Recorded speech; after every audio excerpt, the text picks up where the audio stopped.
Okay, so good afternoon, everybody. So our topic for this afternoon is Chapter 1, Overview of Managing Quality. So for the learning objectives, at the end of the lesson, you will be able to develop a personal definition of quality, define learning organization, and describe the common themes among historic and modern day quality gurus. So let's begin. First is let's define what is quality. So quality is about much more than describing a product or service as good. Meaning, aside from describing a products, a services na okay siya, there are more underlying factors or reason para masabi natin na ang isang product or services is in quality or mataas yung kalidad niya. So, according to quality management professionals, they see quality as the following. So, meaning, if these parameters will fit to your products and services, as mentioned or as per the quality management professionals, then it has quality. So, according to them, first, para masabi na ang isang products or services ay merong kalidad or quality, it should have conform or parallel or fit dun sa customer's need. Meaning, kung ano yung hinihingi ng customer, kung ano yung requirements niya, dapat yun yung binibigay natin. So, for example,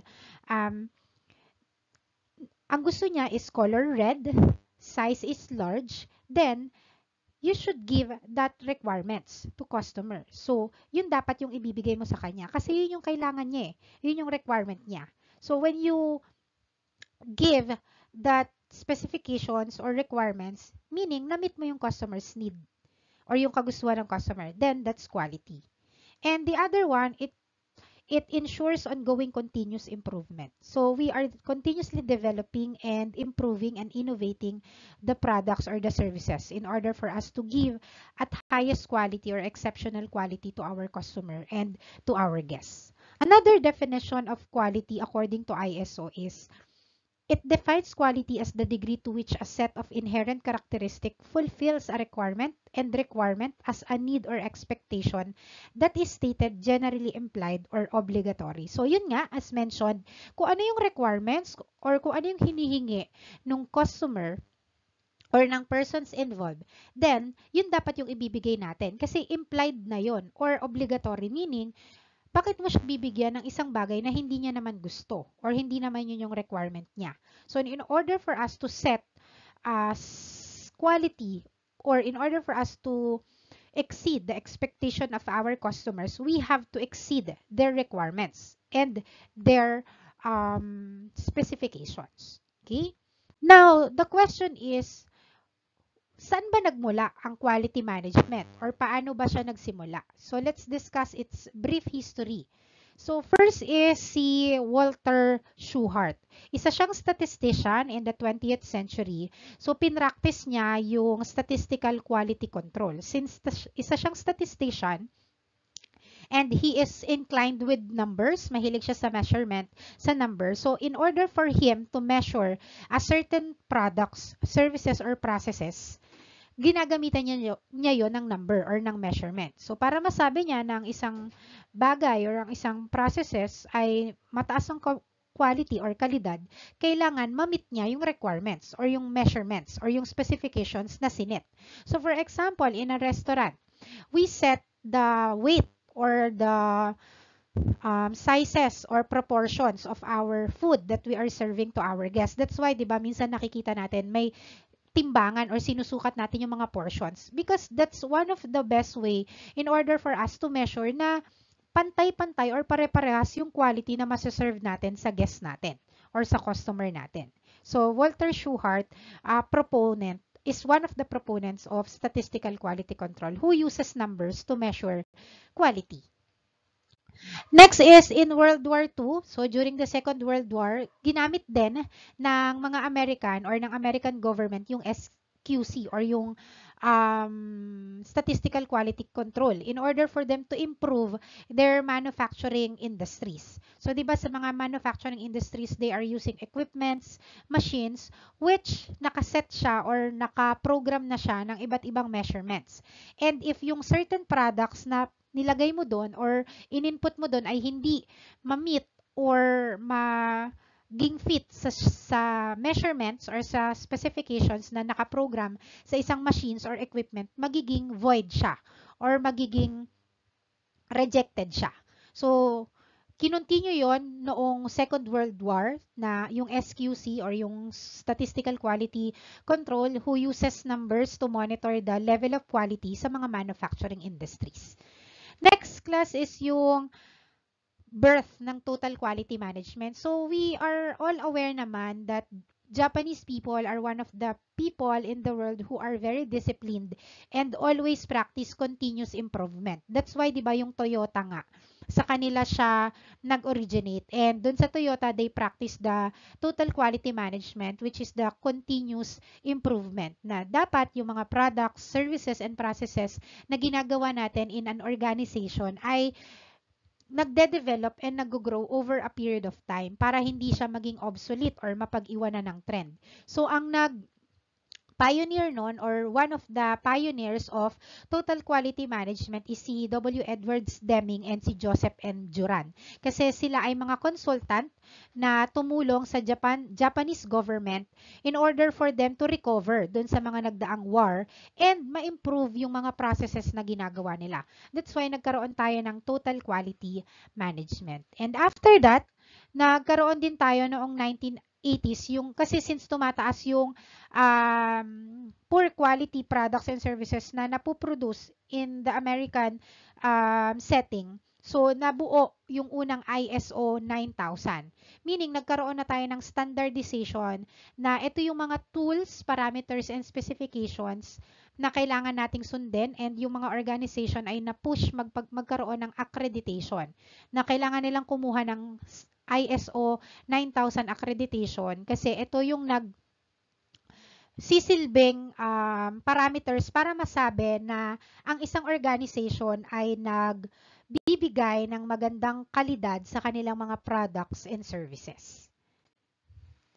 So, those are the history of quality management. Actually, there are a lot pa. However, I only highlighted those significant growth and development in terms of total quality management. Now, let's discuss quality management system. So, yung quality management system class, most of the time, napagkakamalan siya ng mga organization or ng mga tao or ng mga professional na isa siyang makina or application. However, quality management system is not a machine nor an application, but it is a process. When we say process, ito yung mga ginagawa or mga strategies, actions, techniques ng bawat organizations in order for them to make sure that the products and services that they are offering are in good quality. So meaning, bawat organization or bawat company, iba-iba yung sistema nila ng pag-check ng quality ng kanilang products and services. Okay, so for example, in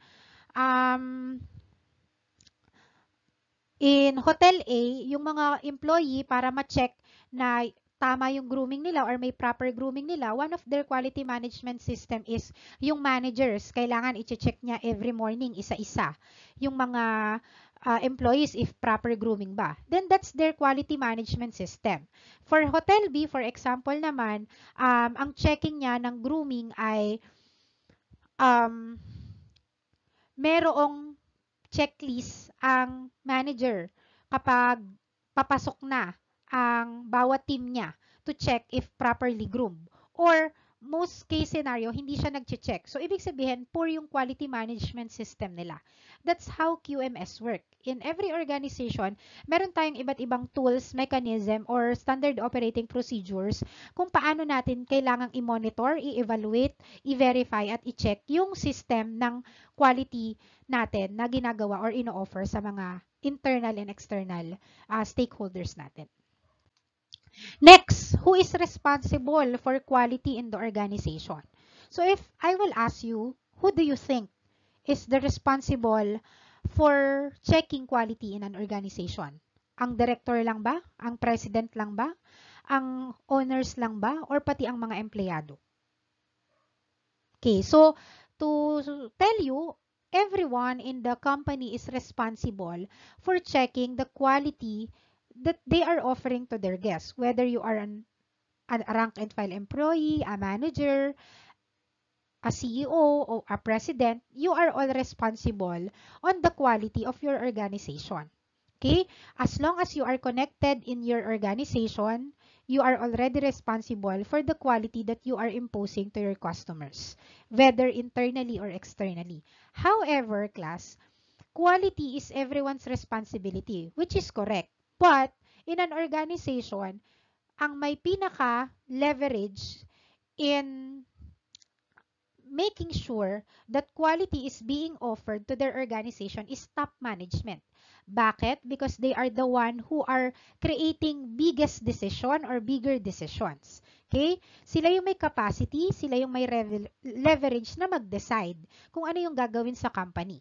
Again, don't be confused. Everybody in the company is responsible in ensuring quality offering to their guests and services. But top management have the bigger responsibility in checking the quality. Kasi nga, they are the one who have the capacity to decide what they will do to the company's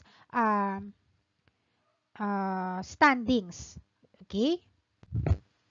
Next, cost of quality. When we say cost of quality, it is a way of measuring the cost associated when ensuring that a culture of quality thrives in an organization, as well as the cost associated with quality failures. When we say cost of quality, ito yung magiging effect, aftershock, ano yung mga kailangan nating isaalang-alang in order for us to make sure na yung product, services, or processes na i-offer natin sa guest natin ay pasok doon sa highest standard possible na pwede nilang ma-acquire.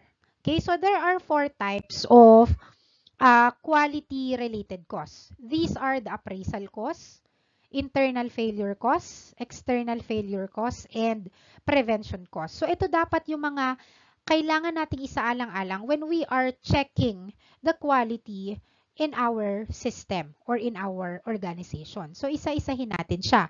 Una, appraisal cost. When we say appraisal cost, these are the factors associated with measuring and monitoring activities related to quality. Meaning, you need to monitor, you need to measure the different activities related to quality. Yung mga kailangan nating step-by-step procedure, kailangan natin siyang i-check bago natin i-release yung mga product offerings or services or bago natin gawin yung mga processes sa company natin. Now, what are the factors under appraisal cost?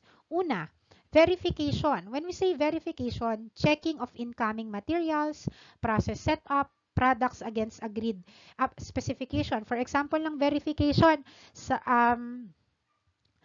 you are part of the purchasing department. Then, bumili kayo ng supplies from your supplier. Halimbawa, nag-order kayo ng 10 kilos of chicken. Now, kailangan siya dumaan sa verification process. Why? Kasi kailangan mo ma-make sure na yung i-deliver nilang order mo na 10 kilos of chicken is pasok doon sa good quality. So, kailangan mo i-check yung delivery. Kailangan mo i-verify. So, sariwa ba siya? Kompleto ba siya na 10 kilos? Fresh pa ba yung chicken? Yung weight niya ba pasok doon sa ni-request nyo or sa kailangan yung specification? That's verification. You need to double check if tama ba yung mga dinideliver nila. Okay? Another example ng verification is sa airline. For example, you are a cabin crew. Meron kang passenger na e-enter na dun sa plane. You need to check their passport. Tama ba na dito sila mag-check-in sa plane na to? Tama ba na ngayon na yung flight nila? Okay? So, you need to check their tickets, their boarding tickets. You need to verify. Okay? Kasi, para maiwasan nyo yung, or para ma-measure nyo or ma-monitor nyo na good quality yung service na ino-offer ninyo. Next. Quality audits, confirmation that the quality system is functioning correctly. So, for example, yung ginagamit nyo sa front office system, yung inyong, for example, ang ginagamit nyo ay, ano ba? Amadeus. Okay, or, ano pa ba? I forgot the system. So, for example, system you are using in your front office system. So, kailangan nyo siyang i-check kung gumagana ba yung pag-inputs ng name, ng contact details, tama ba yung computation ng mga prices, so on and so forth, before you use it, in order for you to avoid wrong informations na ma-relay mo sa guest mo. Next is supplier rating. So you need to also check assessments of approval suppliers, products, and services. In a hotel, nagkakaroon tayo ng mga accredited caterers. Bago sila maging accredited ng hotels, kailangan muna nating i-verify, ipasok ba sila dun sa requirements, standards, and specification na ini-impose natin as a hotel. That's why we are checking their kitchens, meron bang mga health permit yung employees nila, so on and so forth. That's supplier rating. Bago natin sila payagan na maging part or maging partner ng company natin. That's appraisal cost. Next, internal failure cost. When we say internal failure cost naman, habang ginagawa natin yung mga produkto or yung services inside our organization, nakita na agad natin siya or nalaman na agad natin na may defect or merong sira bago siya ma-deliver sa customer, which is good. Kasi habang hindi pa siya lumalabas sa company or sa organization, nakita na agad natin. Okay? Now, under internal failure cost, ano ba yung mga factors na kailangan nating isaalang-alang? Or ano yung mga underlying cost nun? Una, waste. Okay? So, internal failure cost yon. Performance of unnecessary work or holding of stock. Siyempre, pag nagkamali ka ng gawa or nagkamali ka ng pag-produce, hindi mo siya pwedeng i-offer agad sa iyong customer. Kailangan mo siyang ulitin or kailangan mo siyang baguhin. Okay? Or another naman dito, nagpa-deliver ka ng perfume. However, yung perfume na pinadeliver mo is hindi pala yun yung kailangan sa bawat room. However, na-order mo na siya. So, waste na siya. Hindi mo muna siya magagamit. Pwede siyang stock or gamitin mo na lang siya sa mga susunod na panahon or sa mga susunod na araw. Next is scrap. Defective yung product. Hindi na siya pwedeng gamitin, hindi na siya pwedeng ibenta, or hindi na siya pwedeng ayusin kasi totally sira siya. Okay? Next is rework. When we say rework, correction of defective material or errors. Dahil hindi inayos yung trabaho ng empleyado, then kailangan mo siyang ulitin because you cannot offer it to your customer as long as or as much as hindi pa siya tapos or hindi pa siya gawa. Next is failure analysis. When we say failure analysis, activity required to establish the causes of internal product or service failure. Bakit ba laging nasisira yung computer? Bakit ba laging down yung system? So, internal failure cost yan. So, sa loob pa lang ng company or sa loob pa lang ng organization, kailangan nakikita na yan bago pa yan ma-deliver sa customer. Okay, next. So, yung kaibahan naman, yung external failure cost, na-deliver mo na yung products sa customer. However, nalaman or nakita ng customer na defective or sira yung product. So, na-deliver na, dumating na sa customers yung products or yung services na in-offer mo. So, what are the causes of that? Una, repairs and servicing. Siyempre, babalik sa iyo yung customer, ipapagawa niya ulit yung product na in-avail niya. Okay? Next is warranty claims. So, since babalik nga sila, edi i-refer form, i-repair yung products na binabalik. Edi pasok siya dun sa warranty claims, i-avail nila yon. Okay? Complaint. Siyempre, magrereklamo sila because the product that they availed are broken or not functioning. Okay? And kung magrereklamo sila, worst comes to worst, returns. When we say returns, syempre kapag binalik yan ng customer, gagawain mo yan, it will incur additional charges, additional budget for the company, additional logistic costs, additional transportation costs. So, dahil na-deliver na nga sa customer and nasira yung products, these are the causes of the actions or the poor quality actions of the company. Next, prevention cost. When we say prevention cost, this is very simple. Bago mo gawin or i-offer yung mga products and services, bago mo siya i-implement, ano ba yung mga dapat mong isaalang-alang before you do that action? So, una, product or service requirement, i-make sure mo na yung mga gagawing products, services, or processes ay pasok doon sa inimpose na requirements ng company. So, for example, you are a housekeeping provider sa hotel, housekeeper ka. Ang impose or ang guidelines ng hotel, dapat within 15 minutes, kapag tumawag ang guest, pupunta ka na agad sa room niya. Okay, so dapat within 15 minutes or less than 15 minutes, pag may tumawag na guest, nasa room ka na niya. Para maiwasan mo na magreklamo siya or na mag-complain siya at humingi siya ng refund or magalit pa siya. Another example is airline. For example, ang ni-request niya ay business class, yung kanyang in-avail na ticket. So, ang ina-expect niya dun sa business class na spot kung saan in-avail niya is world class yung service, high quality. So, dapat kayo, kapag shinare or sinerve nyo yung mga products or services dun sa business class, pasok dun sa requirements or pasok dun sa standards para hindi siya magreklamo. Next is quality planning. You do your research, you do your inspection, you do your verification before offering or selling certain products and services to your guests. Kailangan ng matinding pagpaplano. Okay? Kasi hindi naman basta, ay gusto kong magbenta ng kape. So, kinabukasan, magbebenta ka na agad. Hindi. Because there are underlying factors na kailangan mo munang pag-aralan. Like, saan mo ibebenta yung kape? Sino ang target market mo? Magkano mo siya ibebenta? Paano mo siya ipopromote? Okay? So, kailangan ng masinsinang pagpaplano. Next is quality assurance. When we say quality assurance, yung maintenance ng ino-offer mong product, paano mo make sure na pag ino-offer mo yung product na yun ay highest quality? So, dapat ba pare-parehas yung timpla, yung proportions, yung content? So, kailangan mo siyang isaalang-alang. Next is training. Siyempre, people is one of your assets in the company. So, hindi naman pwedeng pag nagtayo ka ng, for example, sanggupsal business, kinabukasan, halika, hire kita, magbenta ka dito or i-assist mo ko. Hindi, 'di ba? You need to train your people first para malaman nila ano ba yung mga do's and don'ts, ano ba yung mga kailangan nilang matutunan, what are the operating procedures of your company in order for us to make sure that their services to your customers are aligned to your company's goals, missions, and visions. Okay? Next. Now, cause of poor quality. When we say cause of poor quality, yung consequences kapag nag-offer tayo ng mababang kalidad ng serbisyo sa ating customer. Anong magiging effect nun? Anong aftershock nun? Okay? So, first is external muna tayo sa panglabas.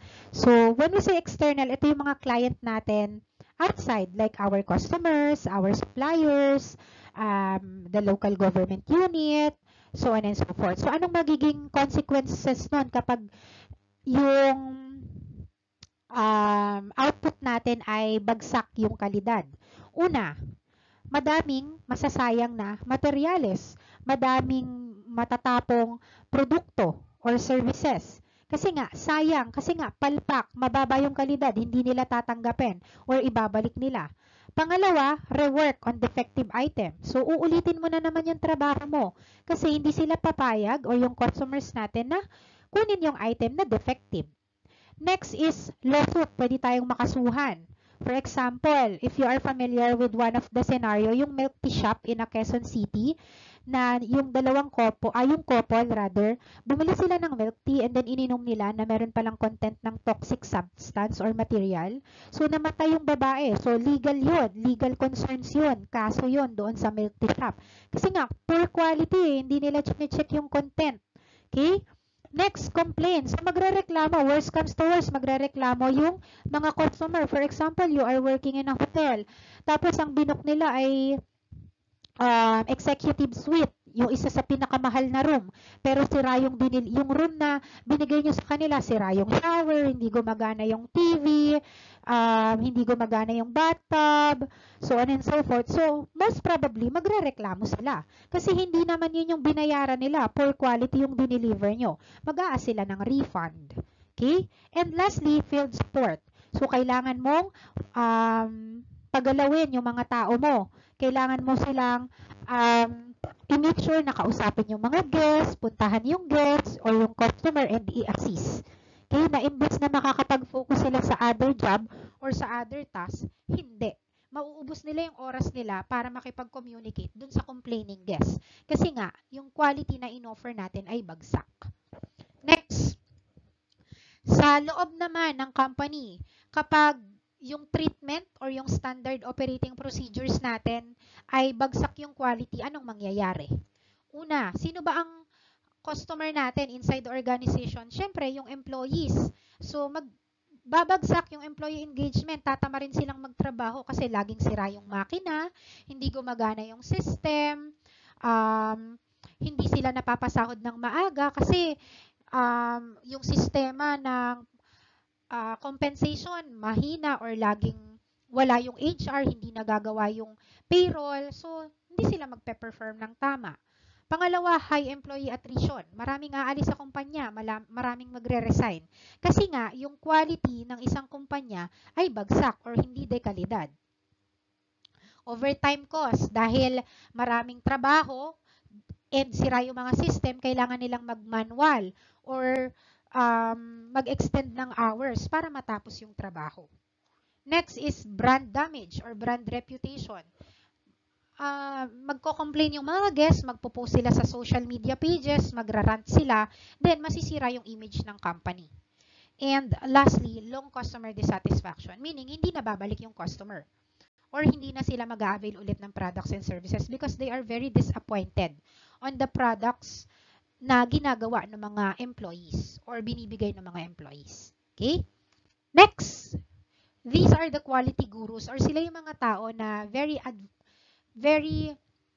inclined or ina-advocate talaga nila yung quality in an organization. So, si Edward Demings, si Joseph Duran, si Philip Crosby, Armand Feigenbaum, Kaoru Ishikawa, and Genichi Taguchi. Okay, so isa-isahin natin sila. So, una si Edward Demings. He said that if Japan can, why can't we? Ibig sabihin, kung kaya ng Japan, ibig sabihin, kaya din ng ibang countries in the different organization in different countries. And sa philosophy ni Demings, ang isa sa pinakamahalaga is yung pag-create ng culture of quality within a company.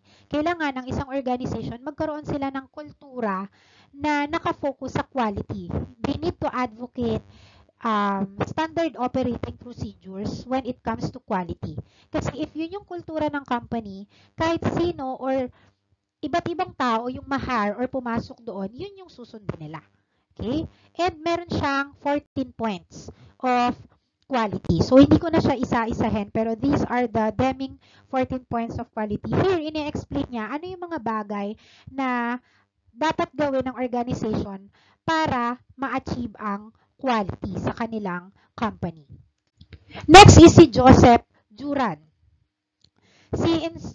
Joseph Juran, ina-advocate niya naman na in order for the company to improve their quality, kailangan yung mga managers or yung mga top management employees ay very aware sa system ng kanilang quality. Sabi kasi niya, it is walking the talk and it is modeling. Ikaw yung managers, ikaw yung top management, dapat ikaw yung nauunang mag-practice ng quality efforts in your organization or in your company. Because if the top management is not practicing quality outputs, then bakit naman yung mga rank and file or yung mga nasa bottom magpa-follow? Okay? And managers should also aware on the quality standard procedures of the organization because they are the one responsible cascading or disseminating informations about quality to their employees. Next is, sinabi rin niya na yung product performance ay nagre-result sa customer satisfaction. Ibig sabihin, if the products is really working well or offering the right specifications and requirements that the customer needs, then the customer will become satisfied. So for example, ang minamarket mo, ang pinopromote nyo is meron kayong high-speed internet connection sa inyong hotel. Then the guests availed your room. Then nung kumonect sila sa inyong internet, sobrang bilis nga. Then that's quality because they are satisfied. Okay? Next, freedom from product deficiencies which avoid customer satisfactions. Organizations, according to Joseph Juran, should always make sure that the products that we are offering are free from deficiencies. Meaning, wala siyang sira, sa pagkain, yung quality niya ay good condition, pasok sa panlasa ng customer or sa preferences in order for us to avoid complaints or dissatisfaction. So, Durance, meron siyang tinawag na trilogy. So, ito yung ina-advocate niya. Una, quality improvement. Organization should always focus continuous improvement. Dapat laging nag-i-innovate, nag-a-update, na sumasabay sa trend and development ng isang company in order for them to make their companies grow and develop over a period of time. Next is quality planning. Kailangan ng masusing pagpaplano when there are innovating products, services, and processes. And lastly, quality control. Kailangan merong verification, kailangan merong monitoring. Hindi porket in-impose mo, o yan, ito dapat yung gawin nyo. Kailangan within 3 rings ng phone, sasagutin nyo na yung tawag. Eh, hindi nyo na i-check. Sinabi nyo na within 3 rings, pero have you checked your employees if within 3 rings ba ng phone, sinasagot na ba talaga nila agad? Or pagka-impose nyo nung rules na yon, wala na. So, how are you going to check if pina-follow nila yung mga rules and regulations and pasok ba talaga sila sa quality na in-impose nyo na yon? Okay? Next is Philip Crosby. Sabi ni Philip Crosby, quality is free. Because according to him, employees should perform their tasks accordingly. Wala namang bayad ang pagtatrabaho ng maayos at pag-deliver ng tasks and responsibilities ng maayos. So sabi niya, quality is free. Quality means conformance to requirements, not elegance. Ibig sabihin, as per Philip Crosby, hindi porket maganda sa paningin ay okay na. Okay? Hindi porket aesthetic siya, eh good quality na siya. Kailangan pasok siya doon sa requirements. So kung ang requirements ng customer ay ganito dapat yung ibibigay natin. So, for example, sa hotel, ang requirements ng guest, gusto niya 3-course meal, vegetarian, without milk, without cheese, without meat. Mostly vegetarian lang. Sinerban mo siya ng food. Aesthetic. Ang ganda ng plating, ang bango, pero hindi siya vegetarian food. So, that's not quality kasi hindi siya, yun yung requirement ng guest, hindi siya vegetarian. Do you get my point? Alright. Next, there is no such thing as a quality problem. He is advocating that quality problem is made by those people who are doing their tasks and responsibilities irresponsibly. Okay? Because when you have given a task, you should do it exceptionally. Okay, so yun nga, tulad ng sabi niya, there is no such thing as economics of quality. Doing the job right the first time is always cheaper. This is the very simple explanation dyan. Kung sa una pa lang, inayos mo na yung trabaho mo, then walang magiging rework. Hindi mo uulitin yung trabaho mo.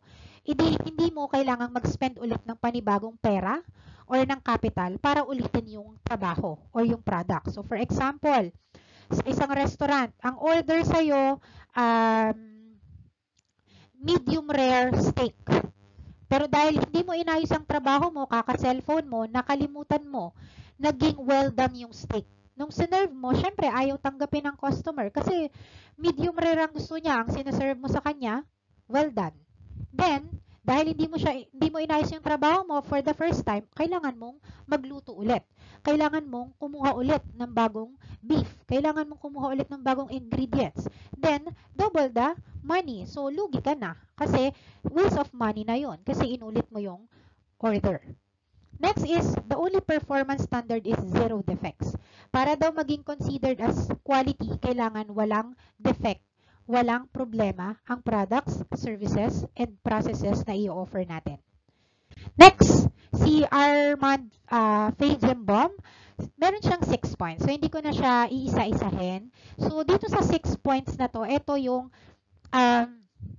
parang katulad ng kay Juran. Merong control, merong planning, and merong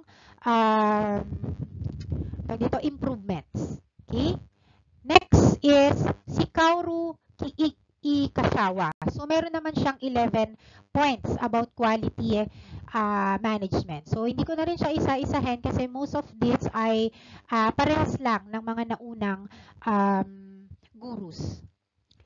And then si Genichi Taguchi, so siya naman, nakilala siya kasi ina-advocate niya din yung kay Deming's philosophy. So, di ba, according kay Deming's, merong 14 points of philosophy. So, yun din yung kanyang ina-advocate. And meron siyang framework doon, the law of tolerance. Meaning, kailangan nasa gitna ka lang. Hindi sobrang bagsak ng quality and hindi rin naman sobrang taas ng quality. You just need to conform dun sa specification or dun sa requirement ng customer mo para maging middle ka lang or wala kang losses. Kumita ka, at the same time, you exceptionally delivered a quality and good products and services to your guests. And that's the end of our discussion.